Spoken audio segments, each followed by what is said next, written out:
South Sudan is looking forward to receive power from the dam. We have the opportunity to share the power that lights the future generations. It is a Pan-African statement. ይህ የህዳሴው ግድብ ሲመረቅ ግድቡ የኛም ጭምር ነው ያሉ የጎረቤት ሀገራት መሪዎች ከፊል ድምጽ ነው።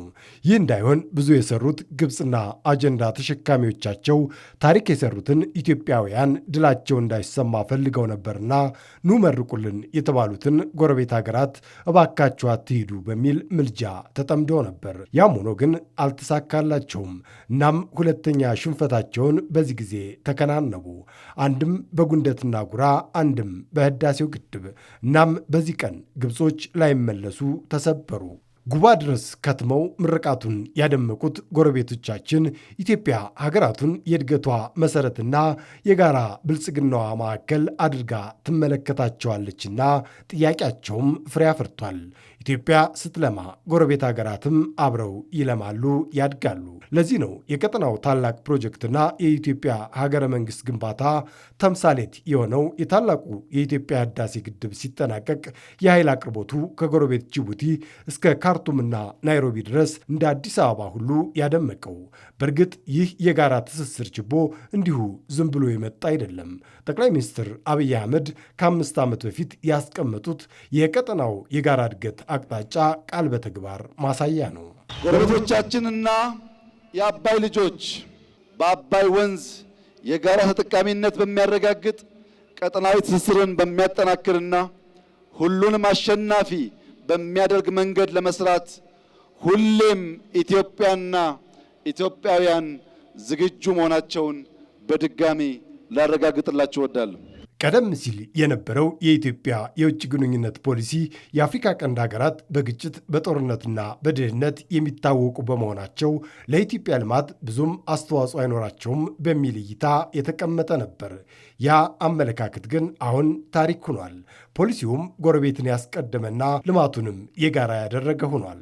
የህዳሴው ግድብ የኃይል ውጤት የሆነው የኃይል ትስስርም ለዚህ ተጨባጭ ምስክር ነው። ኢትዮጵያ አባይ ግድብን ስትገድብ ከዛ የሚመነጨው ኤሌክትሪሲቲ የአፍሪካ ቀንድ ሀገራት የኤሌክትሪክ ሲቲ ዴፊሲቲ ነው ያላቸው። ስለዚህ በዛ መተሳሰር ነው። ይሄ ብዙ ቫልዩ ነው ያለው ለኢትዮጵያም ለአካባቢውም። አንደኛው ህዝቡን መብራት እንዲያገኝ ያደርጋል። ስለዚህ በጣም ጥቅም ነው ለጅቡቲም፣ ለኬንያም፣ ለሱዳንም ለሌሎቹም። ሁለተኛ የህዝብ ለህዝብ ግንኙነትን ይፈጥራል። በአፍሪካ ቀንድ ከሚኖሩ ህዝቦች በላይ ከኢትዮጵያ ህዝብ ጋር የተሻለ ትስስርና ቁርኝት ያለው የለም። በዚህ ውስጥ በአንድ ሀገረ መንግስት ስር አብሮ የኖረውን የኤርትራን ህዝብ ጨምሮ ሱዳንን ማንሳት ይቻላል። ነገር ግን በቀጠናው ጂኦፖለቲካ ላይ ረጅም እጅ ያላቸው እንደ ግብፅ ያሉ ሀገራትና የእነሱ ተላላኪዎች የኢትዮጵያን ቀጠናዊ የአብሮ እድገት ትልም ሲፈትኑት መመልከት የተለመደ ነው። በተለያየ መንገድ አፍሪካ ቀንድ ሀገራት ውስጥ ያሉት የፖለቲካ ኃይሎች የተለያዩ ግሩፖች ለጊዜያዊ የፖለቲካ ጥቅማቸው ብሎ ይሄንን ኮኔክቲቪቲ ቻሌንጅ ያደርጋሉ ማለት ነው። ይሄ ደግሞ ብቻውን አይደለም።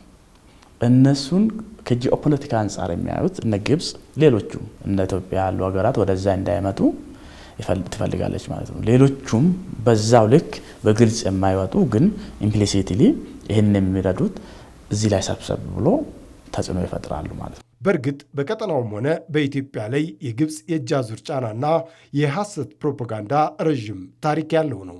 ያም ሆኖ ግን ኢትዮጵያ ማሸነፉ አልቀረም። ይህ ማሸነፍ ግን ግብፅንና ደጋፊዎቻቸውን ደጋግሞ የሰበረ ነው። ሲገደብ ግን ይሄ ውሃ ሁሉ ሲይዝ ኢትዮጵያ አንዱ ትልቅ የመደራደር ኒኩለር ነው ያገኘችው።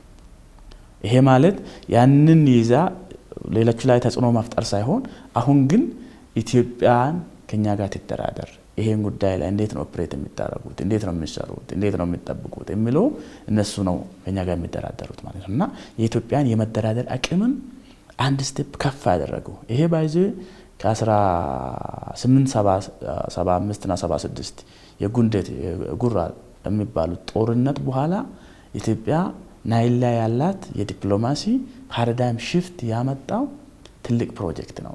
አሁን ኢትዮጵያ ቀጠናውን በእድገት ትልሞቿ ማብራት ጀምራለች። በቀጣይም እንደ አባይ ሁሉ ቀይ ባህርም ለኢትዮጵያ ሲገብር ድህነትን በጋራ መርከብ የምታሻግር ሀገር መሆኗ አይቀሬ ነው።